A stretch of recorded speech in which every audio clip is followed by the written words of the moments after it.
Olá, pessoal, boa noite. Estamos começando mais uma edição do Conexão EPT Brasil e hoje nós vamos falar a respeito das pesquisas e produtos educacionais para a inclusão de pessoas surdas na educação profissional e tecnológica.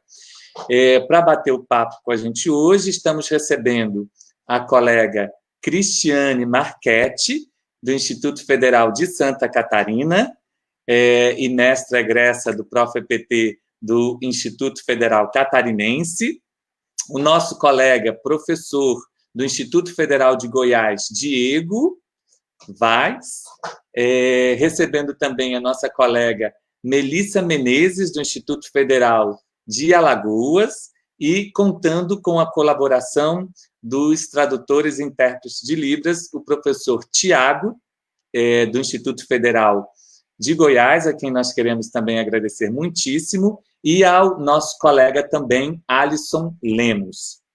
Bem, para iniciar aqui, então, o nosso bate-papo, eu gostaria que os nossos convidados falassem um pouco sobre a trajetória formativa deles, a prática profissional e o envolvimento deles com a temática da inclusão de pessoas surdas. Então, nós vamos começar a nossa conversa com o colega Diego Vaz, do Instituto Federal de Goiás. Diego, muito obrigado por sua presença. Diego, ele é professor de Libras no Instituto Federal de Goiás e é mestrando do ProfEPT na mesma instituição. Seja bem-vindo, Diego, muito obrigado por aceitar o nosso convite e, por favor, fale para a gente um pouco sobre a sua trajetória formativa, a sua prática profissional, por gentileza.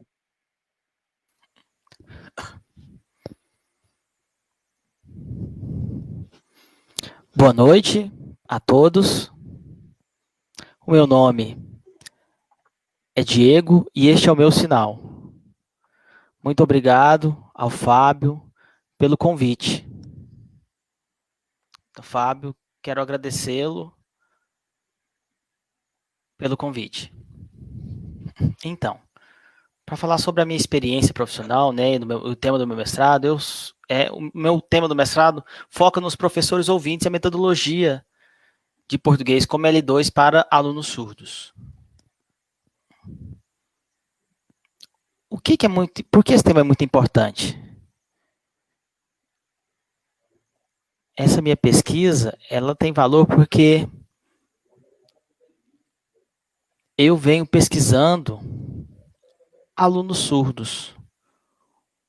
Como cada um deles, quais as dificuldades que cada um tem na língua portuguesa. Porque o professor ouvinte, na maioria das vezes, quando ele prepara a sua aula, as metodologias usadas, em sua maioria, não são adequadas ao trabalho com esses alunos surdos. Por exemplo, quando o professor recebe esse aluno surdo, ele fica perdido, ele não sabe qual metodologia usar. E aí, quando esse aluno chega, ele não sabe como lidar com esse aluno, como seria o trabalho dele da disciplina do português, na perspectiva do aluno surdo. E é muito importante falarmos sobre isso. Quando o professor recebe as atividades dos alunos, ele vai ler as atividades, ele percebe que tem aquelas trocas linguísticas do português. E ele tem dificuldade de corrigir, ele acaba, às vezes, considerando que está tudo errado. E isso não pode ser feito. Porque é o reflexo da língua de sinais, aquele texto, em português, que é a primeira língua do aluno surdo. Já o português, para alguns alunos surdos, alguns se saem bem no português e alguns não se saem tão bem. Se a gente for comparar com língua de sinais, temos também alunos surdos muito fluentes e outros não tão fluentes. Língua de sinais e português caminham juntos no aprendizado do aluno surdo. E essa é a pesquisa. Quais as necessidades organizacionais que esse professor tem ao olhar para o seu aluno surdo? Ele tem que saber o nível de cada aluno, porque esse nível não é igual, tem uma variação.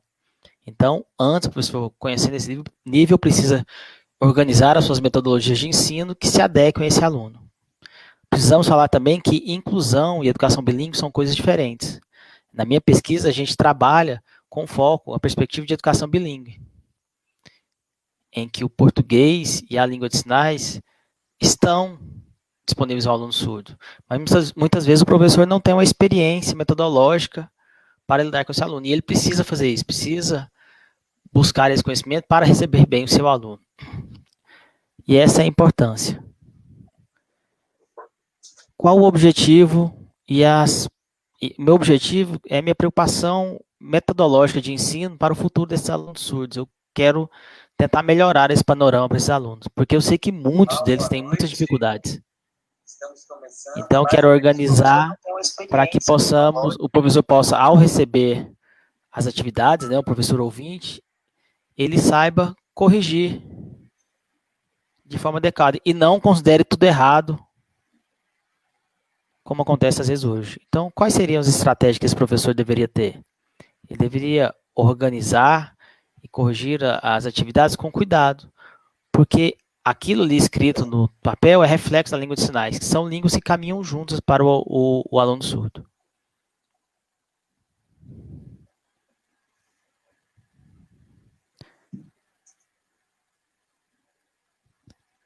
O meu material educacional é um e-book. Como seria assim, esse e-book que eu quero organizar? Eu, enquanto professor, quero organizar metodologias e armazenar essas metodologias para que no futuro outros alunos surdos possam usufruir disso. E nem sempre com a mesma metodologia, mas que metodologias que se adequem a esse aluno surdo.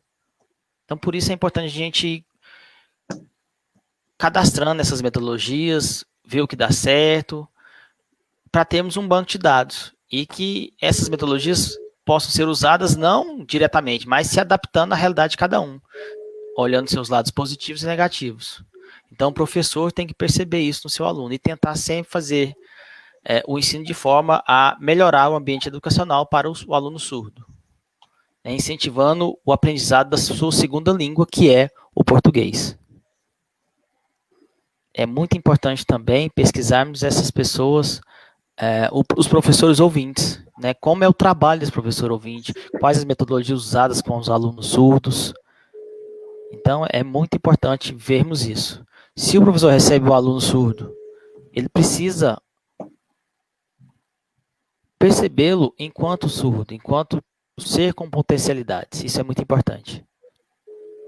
Então, precisamos também organizar os objetivos, organizar um e-book com essas metodologias para tentar melhorar esse campo de ensino de português para pessoas surdas. Quem sabe no futuro, os professores, ao receberem o aluno, professores, intérpretes, ouvintes, que já saibam Libras, ou alunos que não sejam tão fluentes em português também, que o professor possa, junto com o intérprete, organizar e usar as metodologias adequadas, atendendo tanto a parte de ensino quanto a de correção de atividades. Então, estou organizando esse material com muita atenção e a gente precisa ter cuidado com o português do surdo, porque o português para o surdo é uma segunda língua.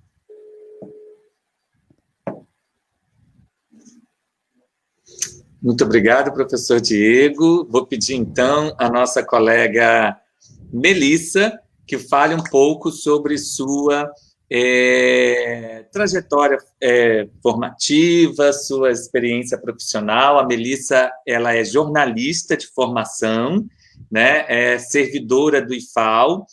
Atualmente, ela está como chefe do Departamento de Comunicação e Eventos, e é também mãe da Lívia, que ela fez questão de colocar aqui na sua bio.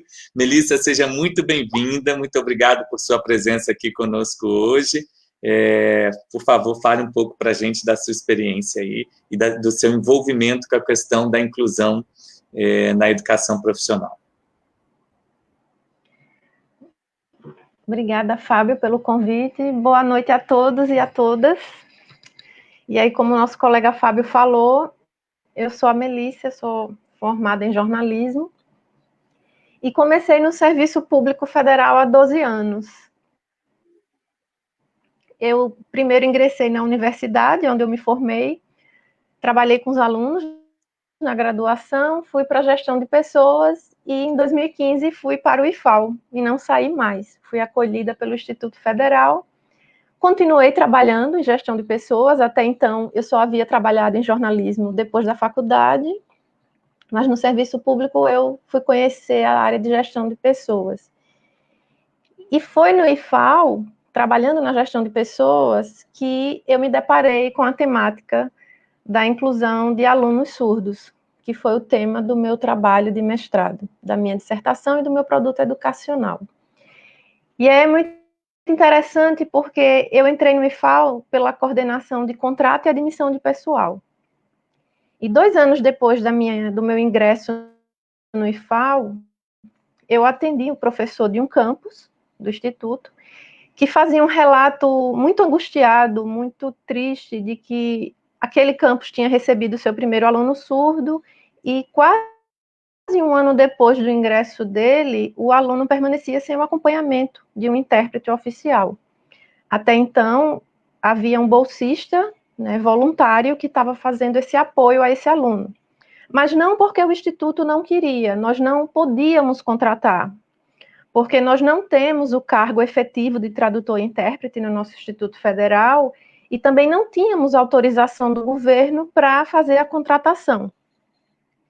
E esse professor, ele chorou na minha sala e eu quase chorei também, porque imagina a angústia de você ingressar, né, para cursar, para fazer uma formação, e você não ter a comunicação, você não ter o atendimento, o acolhimento. E aí a angústia era para ambos os lados, a angústia do pessoal do Instituto, professores, servidores, e a angústia do aluno. Então, pouco tempo depois, o governo federal publicou a autorização, nós recebemos a autorização para fazer um processo.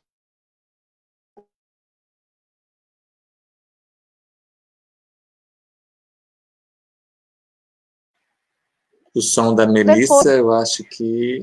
Agora sim, Melissa, te ouvimos. Pronto. Coincidentemente, logo quando a gente conseguiu a autorização, quase 1 ano depois, ingressaria o segundo aluno surdo do mesmo campus. E pouco tempo depois desse acontecimento, na coordenação que eu trabalhava, eu passei no mestrado, ingressei no mestrado em Educação Profissional e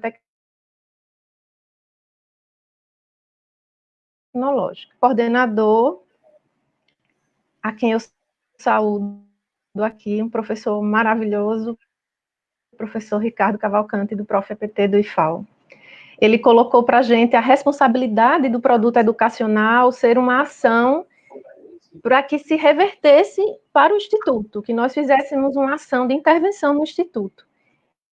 E eu não tive dúvida que abordaria a temática dos alunos surdos, porque eu me lembrei do depoimento do professor e eu digo, bom, eu não sou professora, eu sou técnica administrativa, mas eu vou fazer alguma coisa, já que o mestrado me possibilita uma ação, intervenção.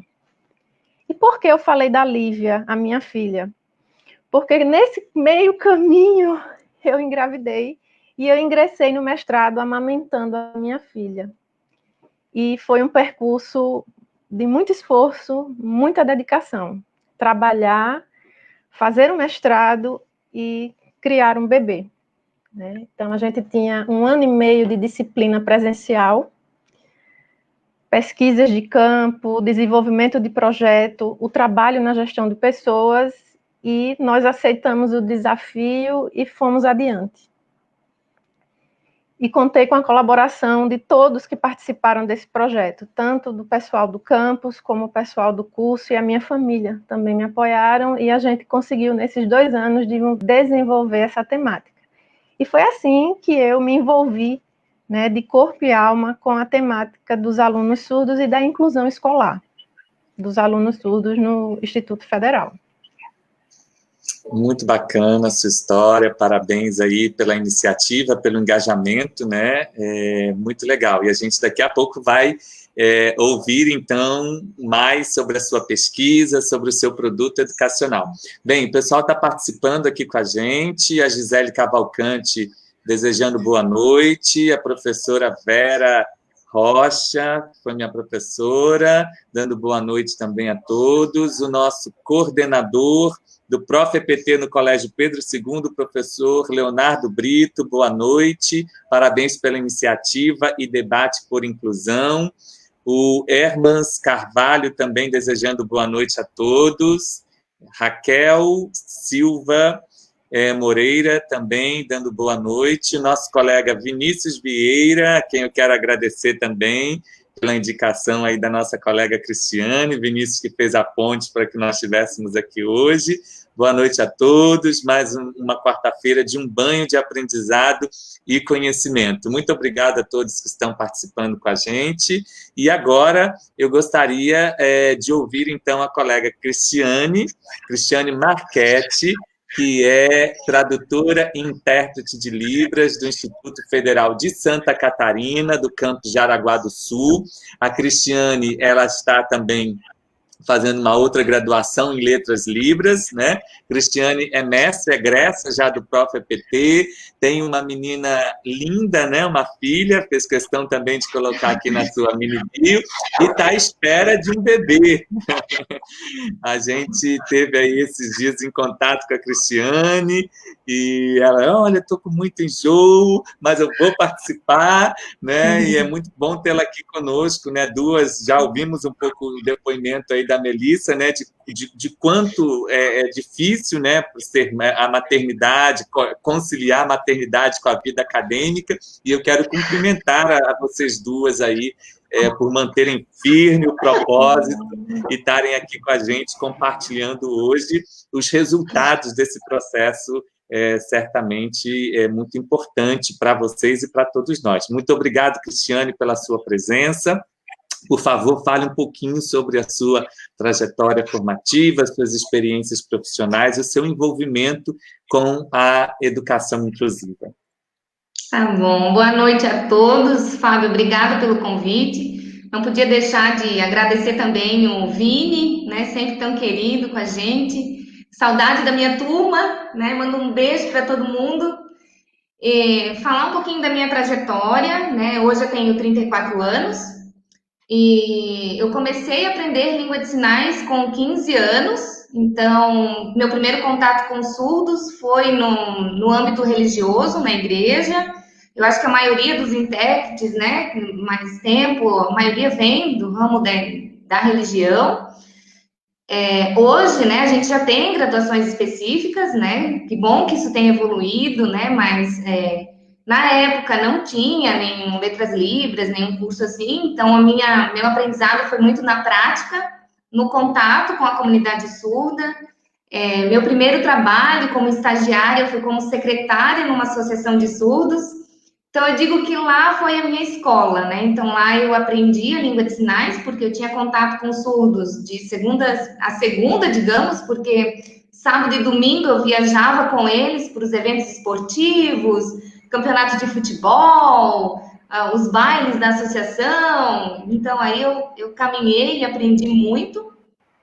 E depois, como não tinha uma graduação específica, eu fiz pedagogia. E nesse meio tempo, eu fui chamada pela prefeitura em Blumenau, em Santa Catarina, para trabalhar como professora bilíngue. Então, lá eu fiquei 2 anos como professora, mas a minha paixão é pela área da tradução e da interpretação, né? Então, tem gente que é da docência, o meu é da tradução e da interpretação. Então, eu amo. E aí, eu fui chamada para interpretar em cursos técnicos, metalmecânica, pedagogia. Então, ali eu comecei a mesma atuação. Aí, terminando a minha graduação, eu fiz pós em educação especial. E quando eu estava terminando a pós, em 2008, abriu o bacharelado do Letras Libras na UFSC, né? Então, era a primeira turma, graças a Deus consegui passar, então aí foram mais 4 anos de graduação.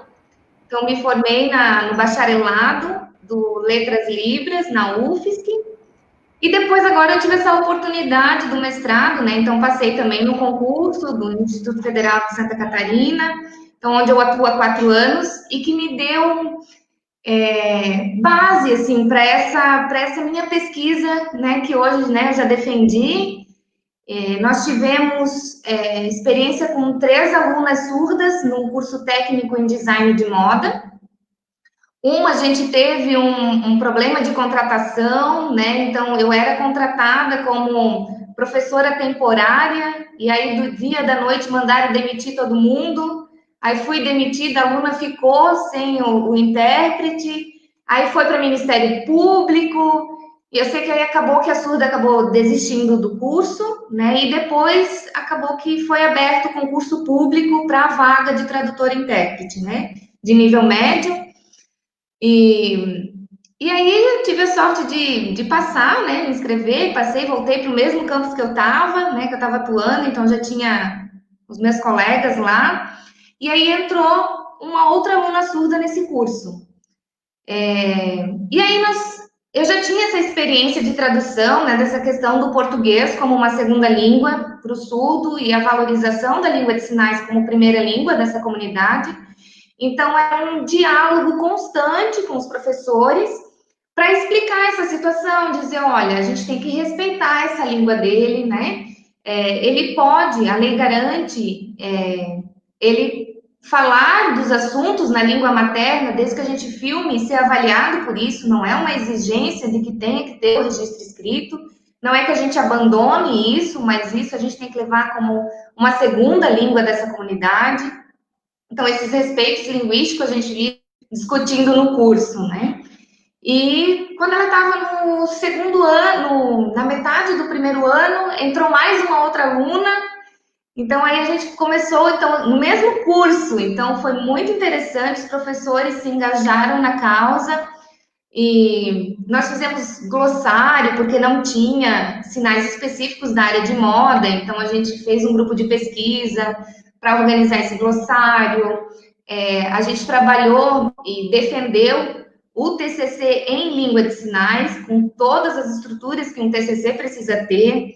Então, foi uma luta dentro do campus e foram conquistas que acabou levando para essa minha experiência me trouxe para o meu projeto de pesquisa, que é o surdo, dar autonomia para o surdo para além da interpretação em sala de aula. Porque, às vezes, as pessoas pensam que a contratação de um tradutor e intérprete basta. Eu não preciso mudar minha metodologia, eu não preciso pensar formas de avaliação, não, o tradutor é o salvador da pátria, né?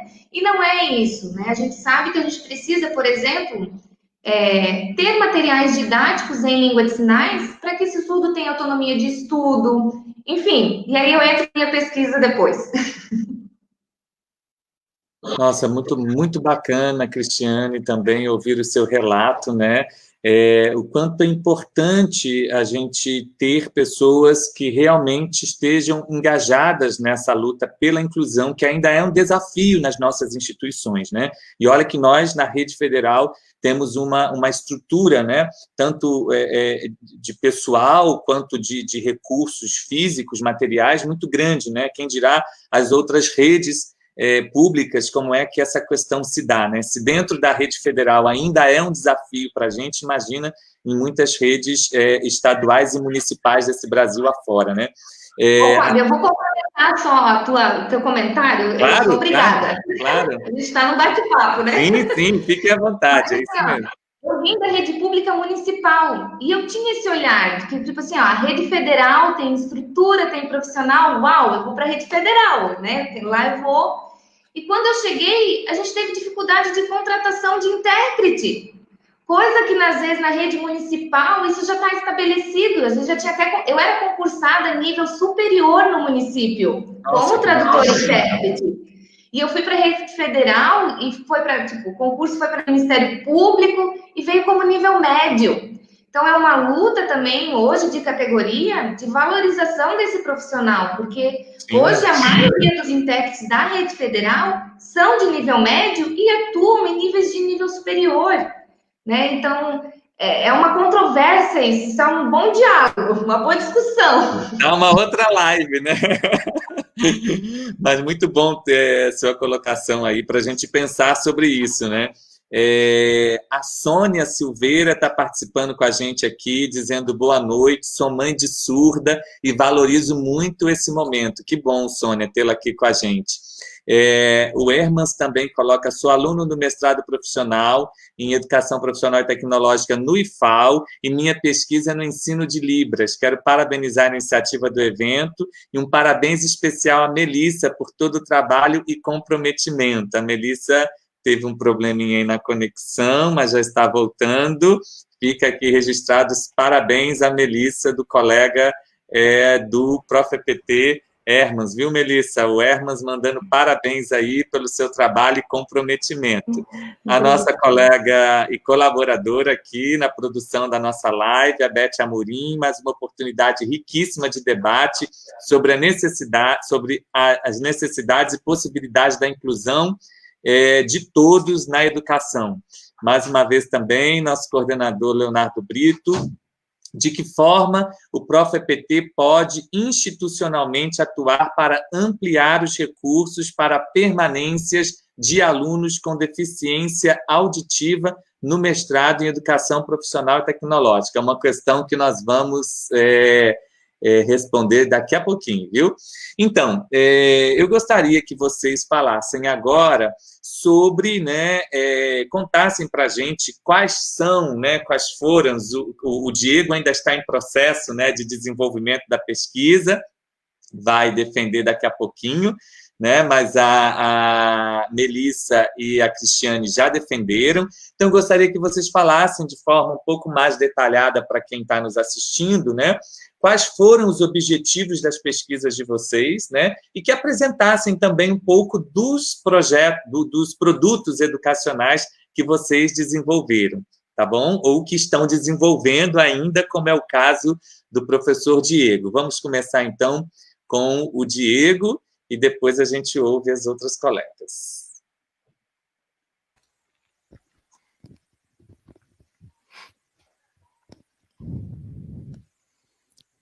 Então, a minha pesquisa,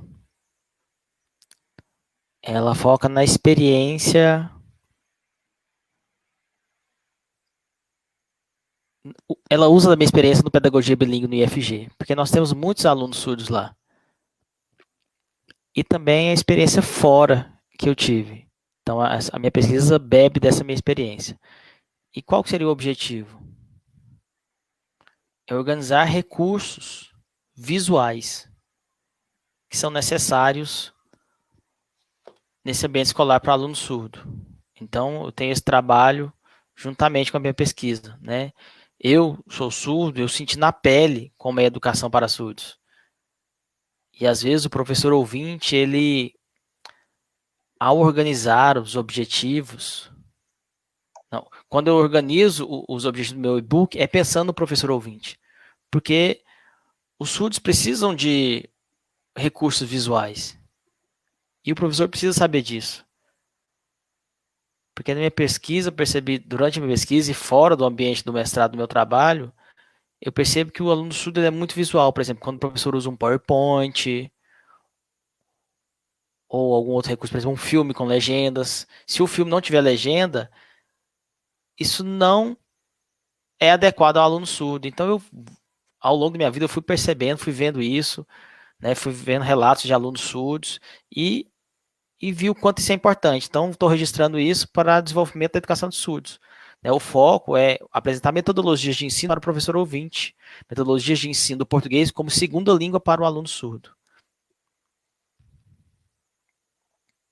Porque dentro dessa língua dos surdos tem também a cultura surda e a identidade surda. Tudo está ali dentro da língua usada pelo surdo e o professor ouvinte tem que ter consciência disso. Por isso, meu produto é um e-book para ajudar visualmente esse trabalho do professor ouvinte e incentivá-lo. Muito bacana. Então, o seu produto é um e-book para os professores ouvintes, poderem ensinar melhor as pessoas surdas na educação profissional e tecnológica. Muito bacana. Parabéns aí, Diego, pela iniciativa de desenvolver aí um trabalho, uma pesquisa tão importante para a inclusão de pessoas surdas na EPT. Vou pedir, então, também a colega Melissa que nos conte um pouco sobre os objetivos de investigação, o produto que ela desenvolveu. Conta para a gente, Melissa, por favor.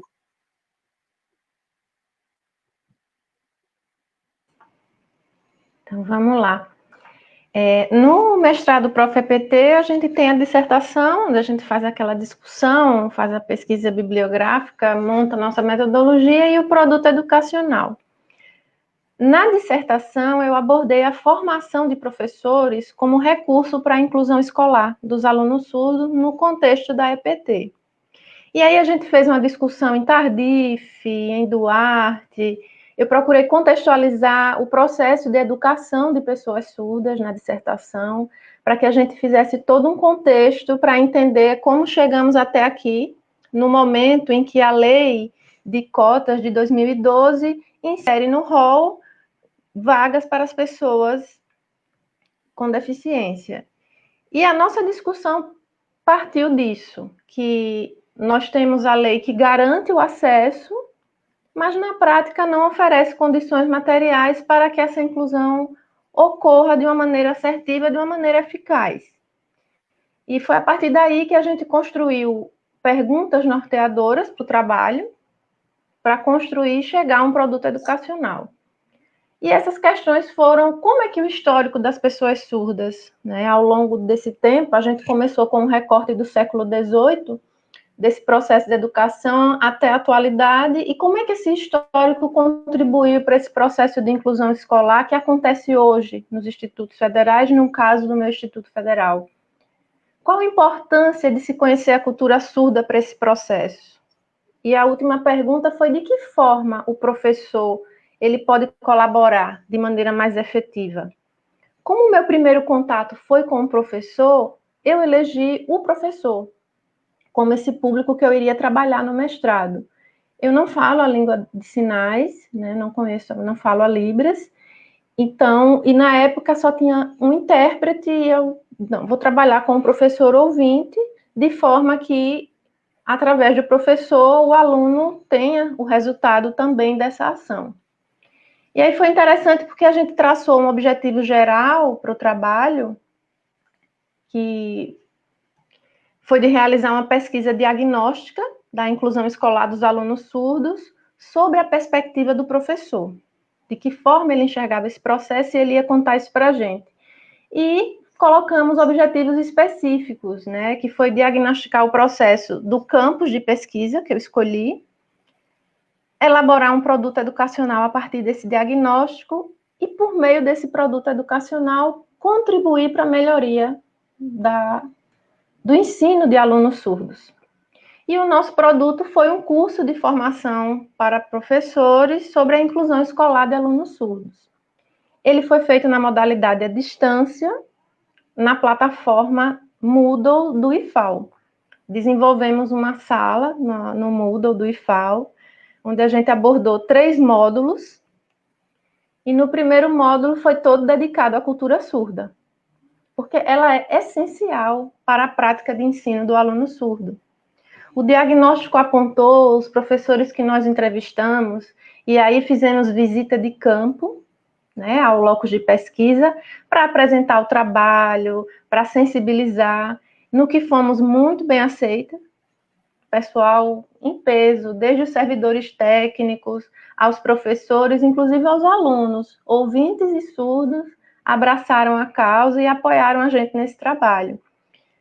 Num primeiro momento, a gente fez uma pesquisa com todos e fizemos um artigo que apresentamos no evento, porque a gente fez uma abordagem sobre a inclusão escolar a partir de um aplicativo digital.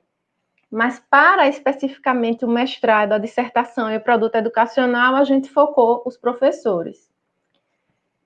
E aí, continuando com o produto educacional, a pesquisa apontou que os professores careciam, necessitavam de saber mais sobre a cultura surda, conhecer a pedagogia visual, né, tão falada por Campelo na sua tese.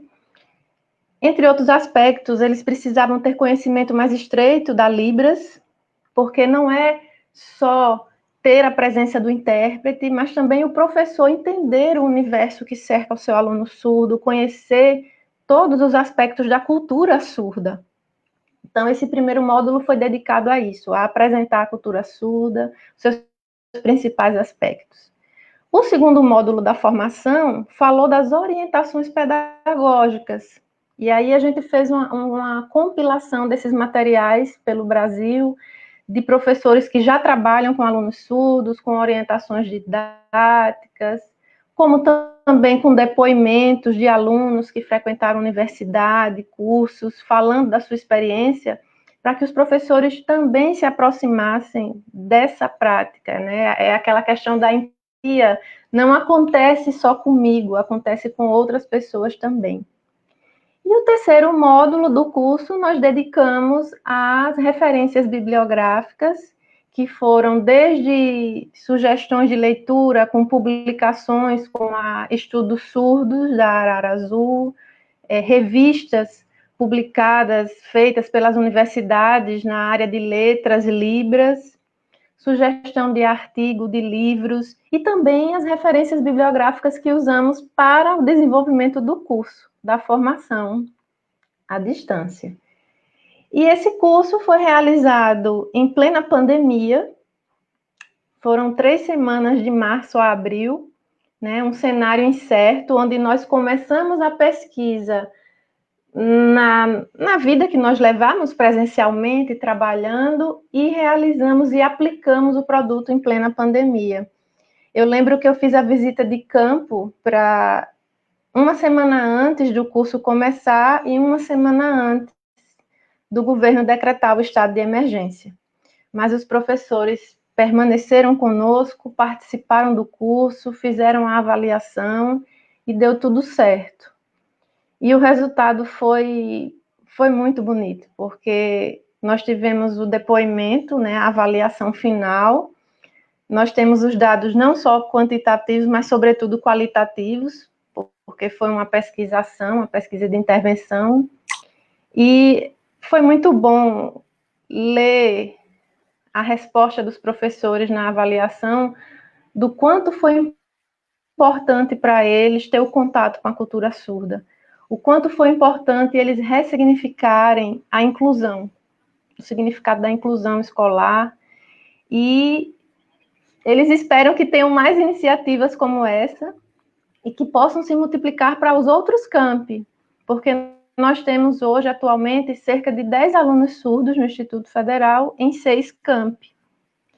Então, a gente espera realmente que a ideia, a iniciativa se multiplique, porque a partir do curso eu montei o encarte, que tem todo o plano de ensino, ementa, metodologia, bibliografia, conteúdo dos módulos, para qualquer professor replicar a formação, né? E ainda demos a opção de ser semipresencial, não só na modalidade EAD, se assim ele desejar, e também realizar na modalidade semipresencial.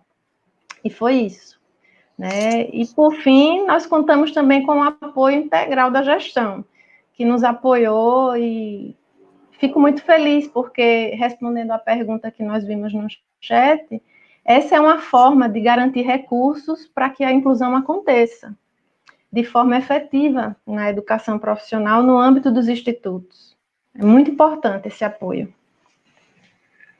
Parabéns, Melissa. Eu, como formador de formadores, né, atuo nas licenciaturas, e a gente sabe o quanto é importante, né, tanto na formação inicial, como na formação continuada, que foi o seu objeto de trabalho, né, quer dizer, o seu produto educacional, essa formação continuada para os professores. Eu também tenho hoje, nas turmas, não tenho na graduação, mas tenho nas turmas do ProEja, 2 alunos surdos, né, e conto com a presença de intérprete, mas a gente sabe o quanto é importante, né, essas discussões na formação continuada de nós todos que atuamos, né, com alunos surdos, para garantir a qualidade nessa educação, para garantir que efetivamente essa educação seja uma educação inclusiva, né?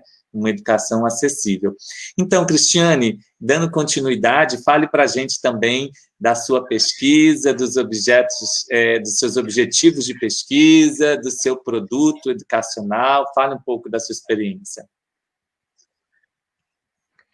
Então, vindo um pouco dessa minha experiência empírica, né, de atuação como tradutora ali dentro do Instituto Federal, no curso de Design de Moda, o campus está com a implementação de um curso técnico integrado em modelagem e que tem muitas disciplinas de modelagem específicas, né, para trabalhar e tal. E a gente vinha dessa demanda das alunas surdas com dificuldades, não na prática da modelagem, mas às vezes quando tinha alguma atividade que elas precisavam terminar em casa ou alguma coisa assim, tinha uma apostila em português que elas poderiam acompanhar o passo a passo. Mas elas não conseguiam entender essa apostila, né? Então elas vinham em outro horário, eu fazia as traduções para elas e elas acompanhavam a aula. Então a dificuldade ali estava na questão de acesso ao conteúdo, né? Então, isso me levou para minha dúvida, para minha problemática, digamos assim, da minha pesquisa, né? Como dar autonomia e independência aos alunos surdos para além da interpretação? E quais os materiais e recursos necessários? Então, isso foi a problemática da minha pesquisa. E aí a gente pode citar também Aranha, 2003, que fala que a gente está num momento de transição, né? Então, esse processo de... Desculpa, estou falando rápido. De inclusão, né? Ela não está completa. A gente vive um momento de transição, né? Então, a gente perpassa muitas dúvidas, muitos desafios, mas a gente tem que estar aberto, né? A gente tem que ter uma mudança atitudinal de aceitação, dizer, não, realmente eu estou falhando nisso, então como é que eu posso melhorar? Como é que eu posso fazer? Eu acho que essa é uma das barreiras que nós precisamos quebrar, né? Essa barreira atitudinal. E Gonçalves, 2019, ele já fala da questão do acesso ao currículo. Porque hoje a gente tem garantia de acesso ao curso, eles entram. Mas por que eles não permanecem? O que acontece nessa trajetória? Então, eles têm direito, todos têm direito à garantia de acesso à aprendizagem. Né? A gente não pode pensar em inclusão em todos estar reunidos no mesmo lugar. A inclusão é todos terem direito à aprendizagem.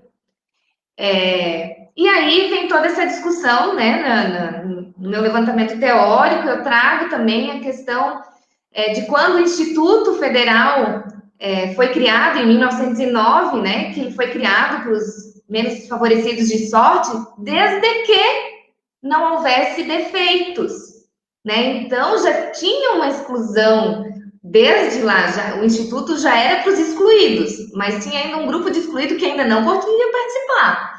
Então, eu trago essa discussão de toda essa trajetória da inclusão, da exclusão, da integração, da segregação, né? Então, a gente vai fazendo um diálogo ali, e aí a gente chega num ponto que a gente precisa pensar, assim, que educação que nós queremos, né? O que a gente quer para o nosso aluno?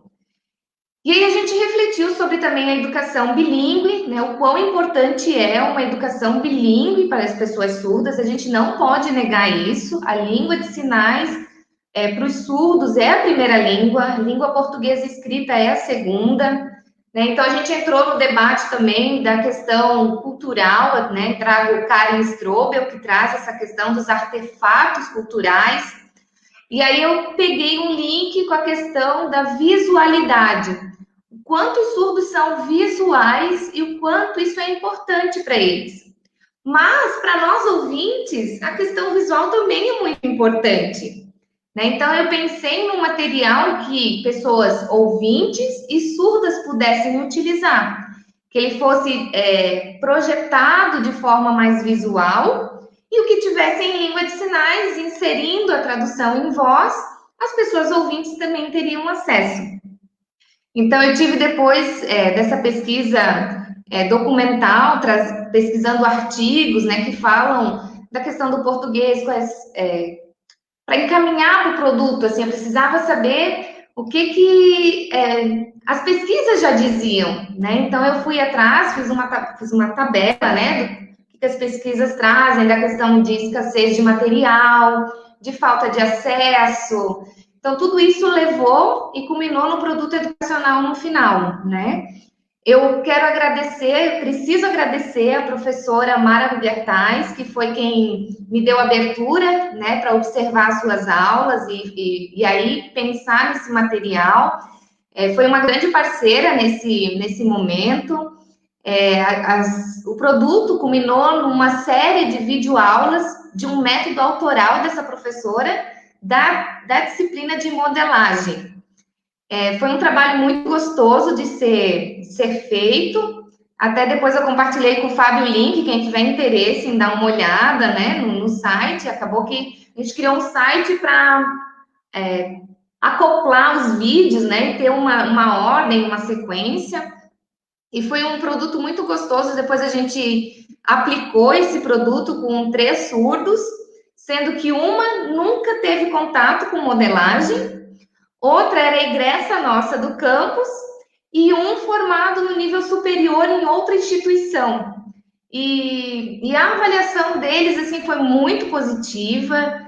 Fiquei muito satisfeita e das falas, né? Disse assim, me dá até vontade de voltar a estudar, né? Então, que legal que o produto traz isso para a pessoa surda, né? Ele se sente contemplado, ele se sente valorizado. E ele diz, até teve uma das falas que falou, eu me vejo em pé de igualdade agora. Né? Então, até que ponto a gente tem posto eles em inferioridade sem perceber? Né? Às vezes a gente não percebe isso. E os surdos têm toda a capacidade cognitiva, enfim, de aprendizado. Né? E o que falta, às vezes, nossa mudança de olhar, nossa mudança de perspectiva, de olhar aquele sujeito pensando, tá, de que forma ele aprende? O que ele precisa? O que nós podemos fazer? Né? Então, foi meio isso, resumidamente, assim, na questão do produto e da pesquisa, né? E respondendo ali um pouquinho que o Leonardo perguntou, né? Uma sugestão. Eu tenho uma sugestão. Assim, como egressa do ProfEPT, do mestrado, eu queria fazer uma tradução. Meu primeiro pensamento foi fazer uma tradução comentada da bibliografia básica do ProfEPT, pegar alguma disciplina e fazer a tradução comentada dessa disciplina. Mas falaram que não podia fazer, porque tradução não está dentro de produtos educacionais, da listagem, né? Então, talvez é algo para se jogar aí para as pessoas que estão na frente, né, na liderança, em pensar tradução como um produto educacional. Né? Uma tradução comentada, ela pode trazer muitos ganhos, não só para futuros egressos do curso, como também pessoas que têm interesse nessa bibliografia e que poderiam estar tendo acesso através da língua deles, né? Na língua materna, na língua de sinais. Muito bom, Cristiane. Alô, pessoal da CAPES. Ouçam aí a sugestão, a recomendação da nossa colega. Já compartilhei aqui, Cristiane, o link do produto educacional. Compartilhei também aqui o link do produto educacional da Melissa, tá? Então, já está aí para quem quiser acessar, fiquem à vontade. Bem, a Daiana Henrique está colocando parabéns pela live, sou surdo-cega e servidora do IFC e quero tentar o mestrado. Que bacana, Daiana, né? Com certeza será muito bom tê-la com a gente também no ProfEPT. O André Aloysio colocando parabéns para os organizadores do evento, sou estudante do mestrado ProfEPT e professor do IFRN. Minha pesquisa e produtos são voltados para a inclusão de estudantes com DA, tema muito importante no contexto atual. Parabéns, professor, aí também pela iniciativa da sua pesquisa. A nossa colega Karen Rezende, que esteve numa live com a gente há 15 dias atrás, falando da inclusão de pessoas cegas. Muito bom tê-la aqui conosco também, Karen, boa noite. O Vinícius colocando o produto da crise é lindo. O Leonardo falando da sua ideia. Cristiane, excelente ideia.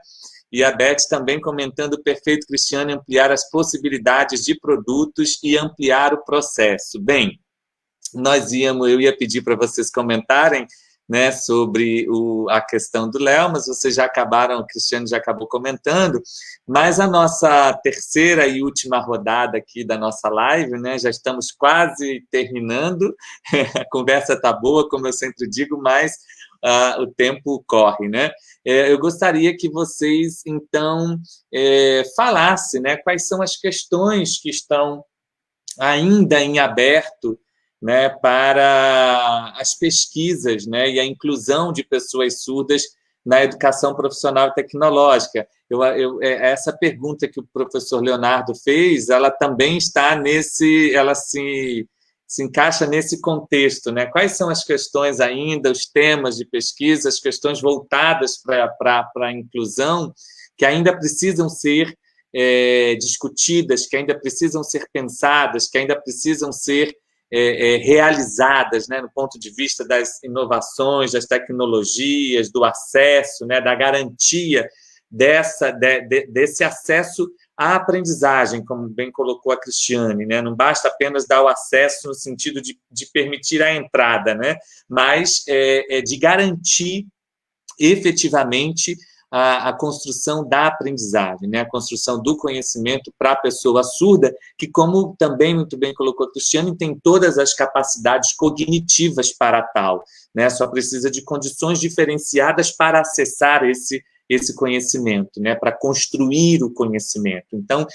o que ainda precisa ser feito, né? Quais são as lacunas? O que vocês veem aí em relação à pesquisa, a tecnologias e quais são as ideias e os pensamentos de vocês em relação ao que precisa ainda ser feito para que a gente possa avançar ainda mais na questão da inclusão de pessoas surdas na educação profissional e tecnológica. Começamos com você, Diego.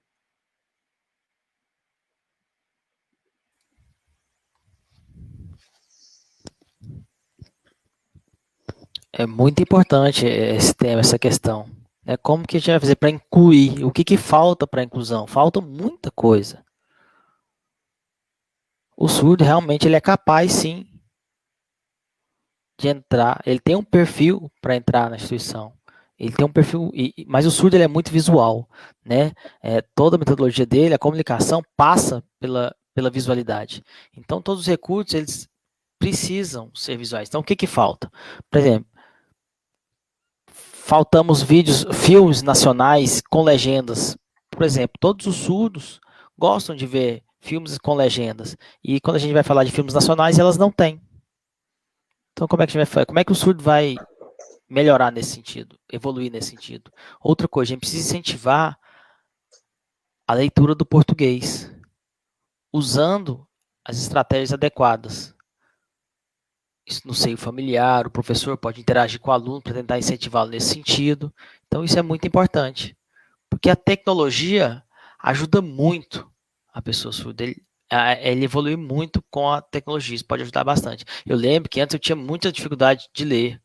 Atualmente, com a tecnologia ajudando, eu posso usar imagens, procurar imagens visuais para me ajudar no entendimento. O aluno pode fazer isso.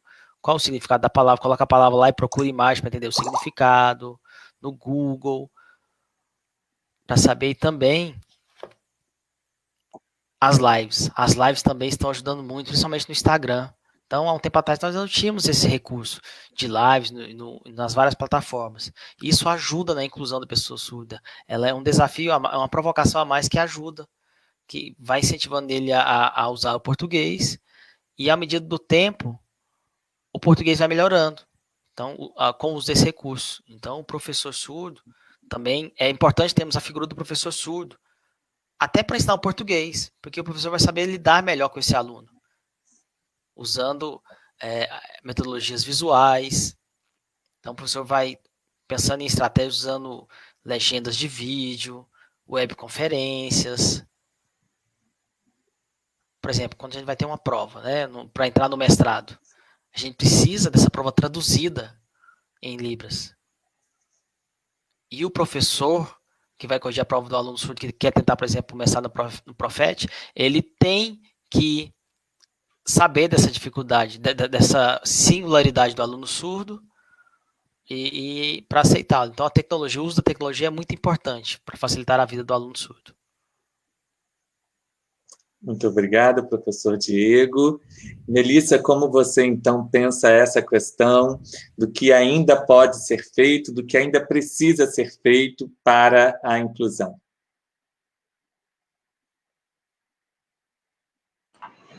A primeira questão que eu coloco é que esse processo de pesquisa seja contínuo, que ele nunca se esgote sobre a inclusão, não só das pessoas surdas, como de outras questões relacionadas à inclusão nos espaços formais de ensino e informais também da educação profissional e tecnológica. No trabalho desenvolvido por nós, muitas questões em aberto. Nós precisamos sempre focar em alguma coisa, mas à medida que a gente vai pesquisando, à medida que a gente vai procurando se apropriar, né, não só da cultura surda, como da legislação, de todos os aspectos que envolvem a inclusão, nós vamos observando o quanto o campo é vasto para se pesquisar, para intervir e propor ações como o ProfEPT possibilita para os seus alunos, porque o ProfEPT está sendo um laboratório, uma experiência profícua de soluções, de apontar caminhos, de debater, de discutir, de investigar essas temáticas no universo da educação profissional e tecnológica. No meu trabalho, eu coloco nas considerações finais e também na abordagem teórica que nós precisamos aprender a construir essas ações com os alunos surdos e não repetir a prática do histórico em que as políticas eram pensadas por pessoas que não entendiam a cultura, não conheciam ou achavam que deveriam impor a sua cultura sobre a cultura da pessoa surda. Nós temos que começar a pesquisar e propor ações, mas construir essas ações com as pessoas surdas, entendendo o seu potencial de aprendizagem, como foi colocado pela Cristiane, entendendo as suas características, porque a diferença é o que nos faz pessoas ricas, né? A diferença não veio aqui para separar ninguém.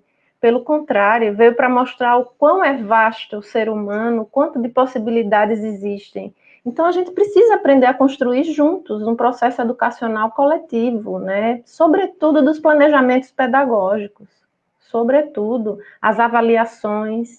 Nós não podemos continuar pensando eu sobre o outro, nós temos que pensar o nós, o aluno ouvinte, o aluno surdo, o professor ouvinte, o professor surdo, porque o aprendizado, o ensino-aprendizagem que está posto para nós, somos todos juntos na mesma sala.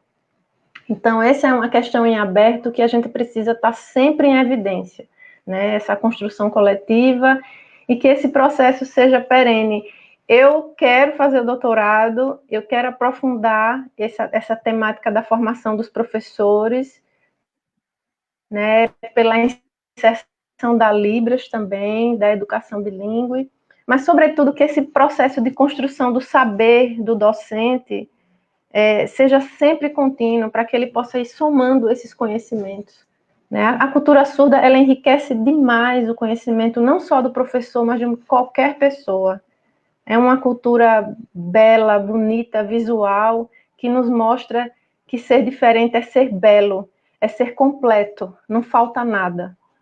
Então, é um desafio que eu pretendo seguir aí, nos próximos 4 anos, se eu passar na seleção de doutorado em EPT. Eu quero continuar na educação profissional e tecnológica.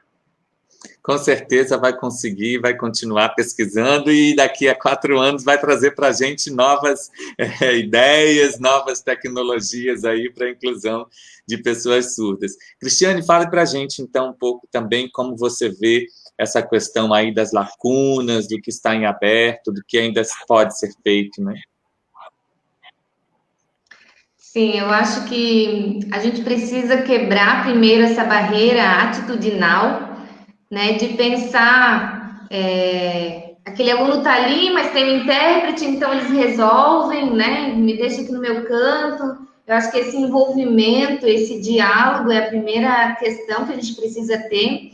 E às vezes não é nem porque o professor não quer, né? Às vezes ele não sabe, ele tem medo, ele afasta porque é desconhecido. Então eu tenho medo, eu me afasto, né? Então acho que o diálogo é muito importante. Então, como a Melissa falou, né? Pesquisas dentro do campus, pesquisa dentro dos programas. Então isso é muito importante de continuar. E quem não tem, fazer, né? A questão também que eu coloco no meu trabalho questão de equidade e igualdade, nós não podemos tratar o outro como um igual, por exemplo, porque às vezes a gente tem que ver quais são as características e necessidades que aquele precisa, porque se eu vejo meus alunos todos como iguais, eu não vou atentar para as especificidades. Eu não vou ver que aquele aluno ele é mais visual, aquele aluno ele é mais auditivo. Eu poderia chamar ele, por exemplo, e fazer uma prova oral, ou eu poderia, então, fazer uma prova em língua de sinais. Então, se eu analiso os meus alunos pela equidade, vendo as necessidades de cada um, eu acho que já é um grande passo, ver o que cada um precisa. No caso específico com os surdos, valorizar a questão visual. Se eu vou fazer meu planejamento, né, como é que eu posso fazer aquela aula de forma visual? Né? Que materiais didáticos pedagógicos eu posso trazer para aquele aluno, para que ele visualize, para que ele possa, através de outros meios, ter essa percepção de aprendizagem, né? Claro, valorizar a língua de sinais, disseminar a língua de sinais pelo campus, porque imagina também você, enquanto aluno, ser o único falante de língua de sinais do campus, você e o intérprete, né? Como é que é esse convívio com os colegas, com o professor, em trabalho em grupo, né? Então, disseminar a língua de sinais no campus para que ele torne-se bilíngue. Claro que às vezes a gente não vai ter todas as pessoas fluentes em língua de sinais, mas que pelo menos consiga cumprimentar o seu colega, dizer como é que está, né? Está tudo bem? Coisas básicas do cotidiano, porque a gente aprende uma língua no contato, no convívio. Então, tá aberto a isso, aberto a aprender, aberto a se expor, porque às vezes a gente não quer se expor, porque a gente tem medo de errar, né? O erro, ai, vou me acusar. Então, esses medos, essas coisas a gente precisa quebrar e são desafios humanos, né? Desafios muito nossos, muito peculiar de cada pessoa. Então, acho que esse é um grande desafio, essa mudança, né, desse paradigma de a gente estar mais empático, né? E pensar, me colocando no lugar do outro, né? E abrindo para o diálogo, né? Ouvir essa pessoa, dizer, olha, o que você precisa, né? Qual é a sua dificuldade? O que nós, enquanto instituição, podemos fazer para te atender da melhor forma, da melhor qualidade? Então, tá aberto a ouvir, ao diálogo. Eu acho que se a gente conseguir fazer isso, a gente já vence um grande desafio. Com certeza. A Liliane Vieira está comentando, dizendo, concordo, Cristiane. O Vinícius Vieira dizendo, a bibliografia base do nosso programa conta com muitas palavras que seria necessário um glossário da EPT.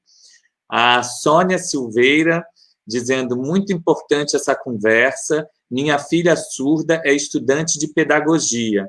A tecnologia tem ajudado muito no desenvolvimento do surdo, como colocou o Diego, né? Parabéns pela conversa, importante a consciência e engajamento de profissionais para uma inclusão real. E a Beth Amorim, dizendo, Diego, você no seu lugar de fala nos faz refletir sobre a necessidade de ampliar a interação entre ouvintes e surdos, cegos e videntes, para que, a partir da empatia, possamos incluir a todas e todos de forma integral. Nós estamos chegando ao final já da nossa live e eu gostaria de pedir aos nossos convidados, então, que fizessem suas considerações finais, né? A pergunta do professor Leonardo também, né? Está aí, alguns já comentaram, mas Diego ainda não comentou, pode ficar à vontade também para comentar, né? A indagação do nosso colega, professor Leonardo, o que poderia ser feito no âmbito do Prof-EPT, né, institucionalmente, para garantir a permanência de estudantes surdos no programa, né, no mestrado Prof-EPT. Então, gostaria, quem quiser comentar, né, as colegas já comentaram, Diego, se quiser comentar, fique à vontade, e que já aproveitassem para fazer suas considerações finais para o nosso encerramento aqui da live. Começamos, então, com o Diego.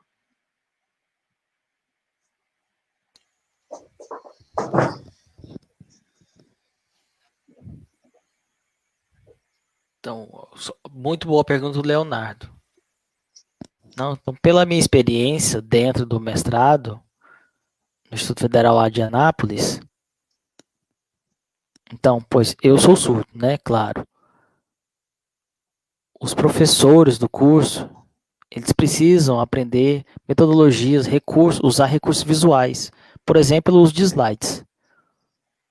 E também o professor precisa entregar ao intérprete com antecedência de pelo menos uma semana o material que vai ser ensinado, para que o intérprete possa discutir, estudar e no momento da aula ele poder fazer uma tradução clara.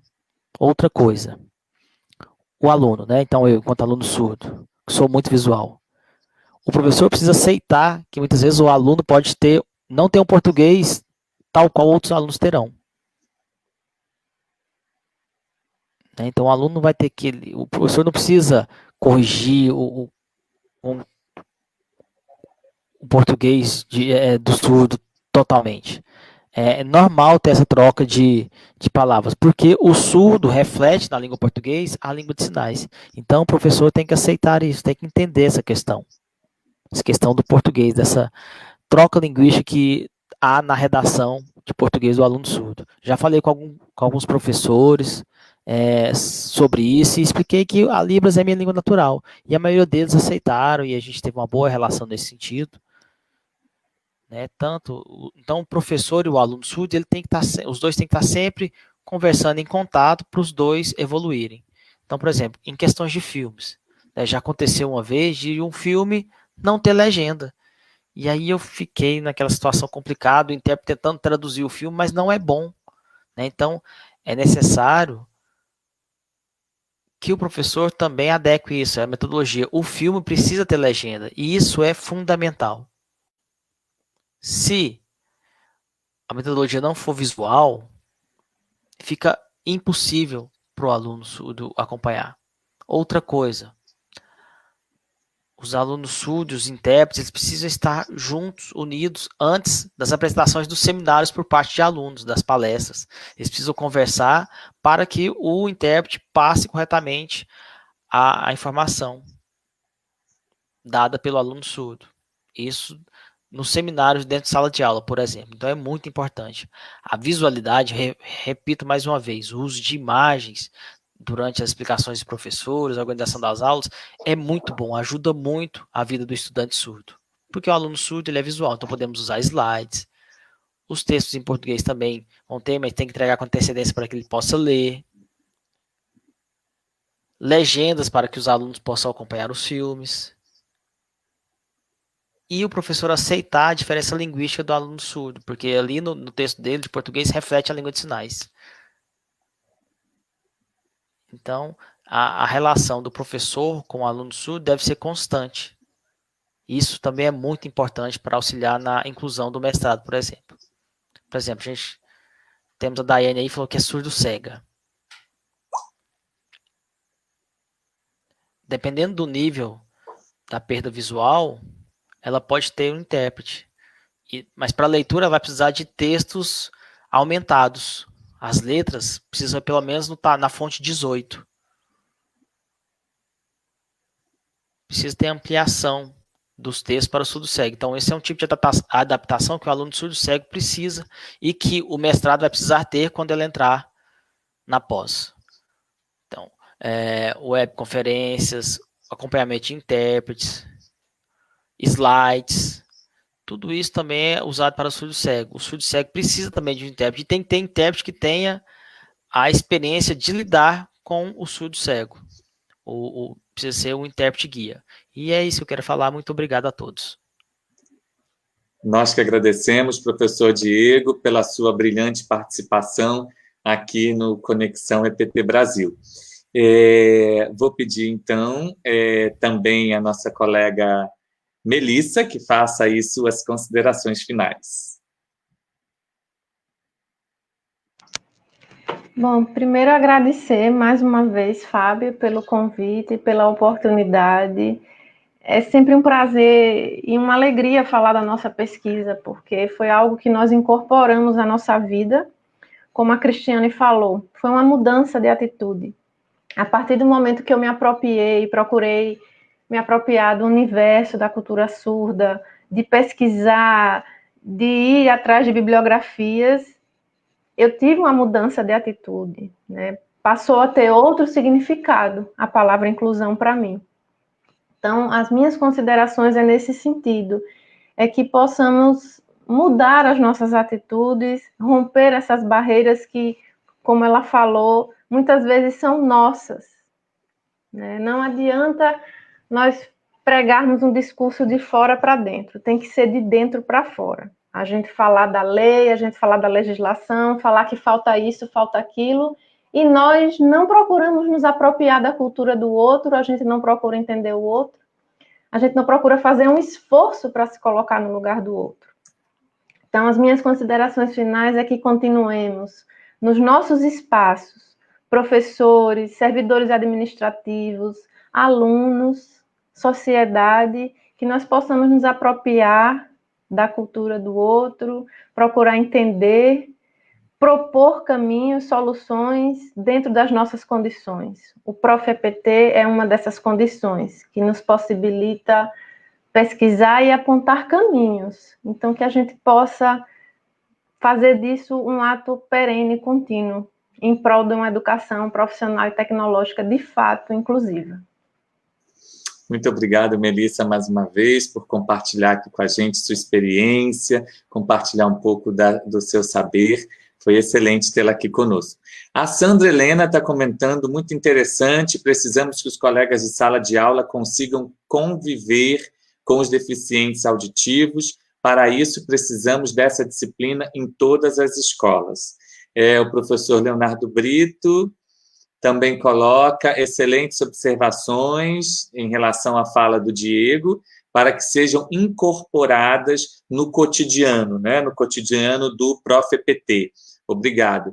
A Liliane Vieira, o professor regente, ao ler a segunda língua da pessoa surda, necessita o apoio do intérprete, tradutor de Libras, traduzir para a língua portuguesa?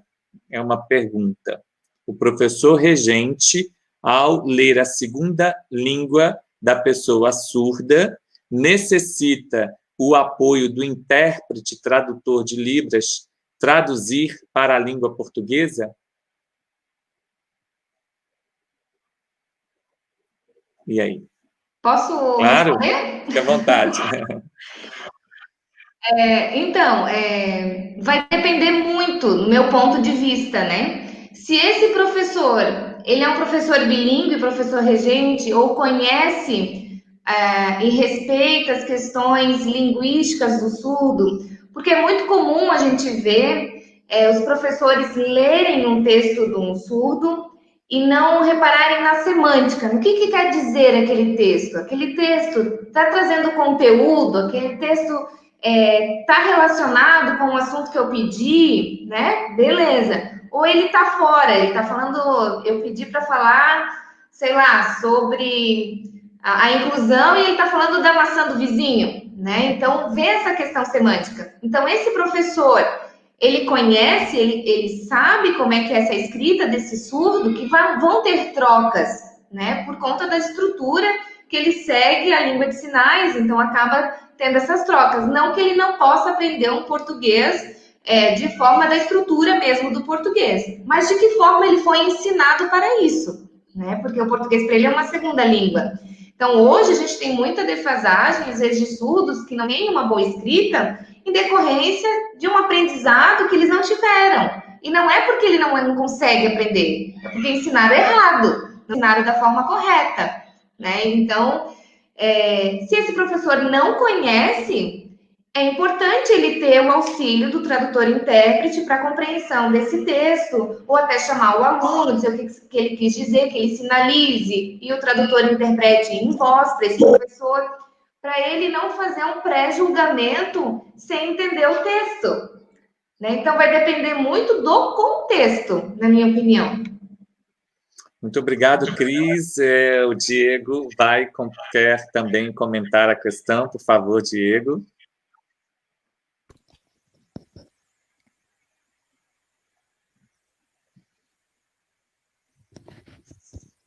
Então, quero complementar a fala da Cristiane, que ela explicou muito bem e está correta. Então, eu, enquanto surdo, né, quando estou escrevendo português, eu tenho as minhas trocas linguísticas. Então, o professor precisa, antes, planejar isso, discutir com o intérprete as metodologias que serão usadas em sala de aula, isso com antecedência. Então, por exemplo, já aconteceu de alguns alunos terem mais facilidade de português, outros nem tanto. Então, vai depender do nível de cada aluno, de como que eles chegam até a escola, como que foi a vida regressa, a vida escolar deles. Então, mesma forma os ouvintes. Nós temos ouvintes que têm facilidade de português e alguns não. Os surdos são do mesmo jeito.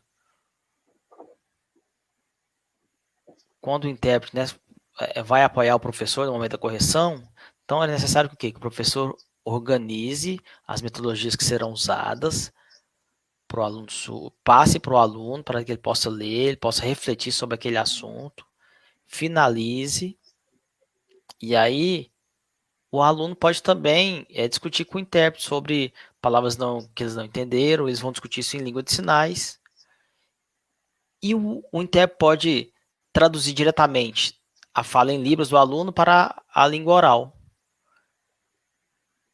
Por exemplo, a resposta pode ser dada não em escrita, mas a resposta oral. Mas isso precisa ser organizado antes. Né? É necessário um tempo de organização para que isso seja feito. Se deixar para ser feito ali na hora, o intérprete pode não passar toda a mensagem, porque ele é humano. Por exemplo, vou dar um exemplo. Eu e o professor Tiago. Então, sempre que a gente vai fazer alguma atividade, a gente organiza antes, para no momento a gente tentar passar o conteúdo da melhor forma, passar o contexto correto. Então, eu enquanto professor, às vezes eu não entendo o que o aluno fala, mas eu preciso dialogar com ele. Então, a gente chama aqui o aluno surdo e o intérprete acompanhando ele. O intérprete não vai à frente do aluno, o intérprete é um apoio daquele aluno. O aluno é o protagonista. Então, os dois vão dialogando para ter um resultado melhor. Então, quando o aluno for passar a mensagem, o intérprete já sabe do que vai se tratar e a tradução fica mais completa. Se deixar para fazer no momento, a tradução direta no momento, pode ocorrer erros. Né? E o professor vai ver aquela resposta do aluno, o professor vê a resposta do aluno através do intérprete e vai achar que o aluno não soube o conteúdo, mas é porque antes o aluno e o intérprete não acordaram como seria feito o conteúdo, seria passado o conteúdo. Então é muito importante isso. Precisamos entender.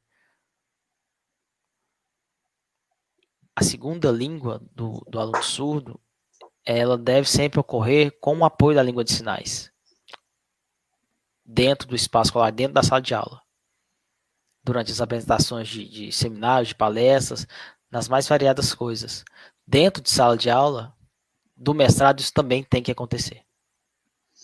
Muito obrigado, Diego. Excelentes contribuições de ordem prática, né, para ajudar a organizar o processo pedagógico. Por favor, Cristiane, suas considerações finais também. Está terminando.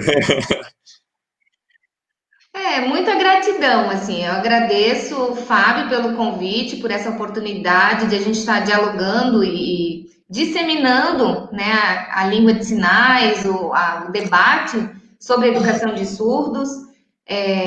Creio que desafios a gente sempre vai ter, né, então é importante, se a gente puder disseminar a língua de sinais dentro do nosso ambiente de trabalho, se a gente puder de alguma forma, agrupar alunos surdos para que eles também interajam entre si, isso é muito importante.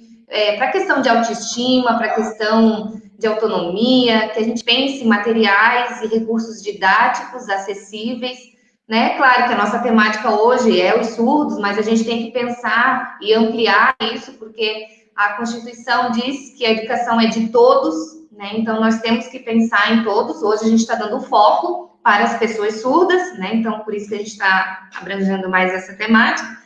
Mas nós precisamos pensar o ambiente escolar para todos. E quando a gente fala isso, eu não estou falando em criar material exclusivo para surdos. Tanto que a professora tem entrado em contato comigo agora, nesse momento de pandemia, ela vai utilizar o meu site como um recurso para dar aula virtualmente para os alunos ouvintes, que nem tem um aluno surdo na sala. Então, ampliar essas possibilidades é o nosso desafio. Muito obrigado, Cristiane. A Liliane está agradecendo aí a vocês pela resposta à questão colocada. Eu quero, antes de encerrar, agradecer mais uma vez, imensamente. Sim, o sim. Alisson travou. Travou. O Alisson travou. Eu posso continuar só? Sim. Alisson, está aí? Vamos ver se voltou. Não, eu acho que travou, né? A gente está tendo um probleminha com a conexão do Alisson. Então, Cristiane, você pode interpretar para a gente, por gentileza? Tá. Eu quero agradecer imensamente, mais uma vez, ao professor, o nosso colega de rede federal, professor Tiago Aguiar, que é professor, né, de educação de surdos no curso de pedagogia bilíngue do Instituto Federal de Goiás, no campus Aparecida de Goiás, que gentilmente está participando com a gente aqui, né? Muito obrigado, professor, que dedicou aí parte do seu tempo para estar com a gente aqui, fazendo a tradução, interpretação. Muito obrigado. Agradecer também ao meu colega de trabalho, professor Fabiano Guimarães, que é intérprete e tradutor, hoje está na Presidência da República, que foi quem intermediou o contato junto ao Alisson Lemos, a quem eu também agradeço demais. Muito obrigado, Alisson. O Alisson é tradutor e intérprete de Libras e graduando, né, do Letras Libras na Universidade Federal do Rio de Janeiro. Agradecer a todos os nossos convidados. Obrigado, mas voltou? Voltou. Agora sim, o Alisson voltou. Alisson, está aí? Ainda está, eu acho que um pouco travado. Mas agradecer ao professor Diego, mais uma vez, a colega Melissa, a colega Cristiane. Muito obrigado a todos e todas que nos acompanharam nessa noite. Não deixem de curtir a página, de nos seguir. Esse vídeo vai ficar disponível, vocês podem acessar depois, recomendar aos colegas de vocês. Nós também temos o canal do Conexão EPT no Instagram, e na próxima semana nós estaremos de volta para conversarmos sobre memórias da educação profissional e tecnológica. Até lá, tenham uma boa noite, fiquem bem, muita saúde para todos. Tchau, gente. Obrigado. Tchau, tchau.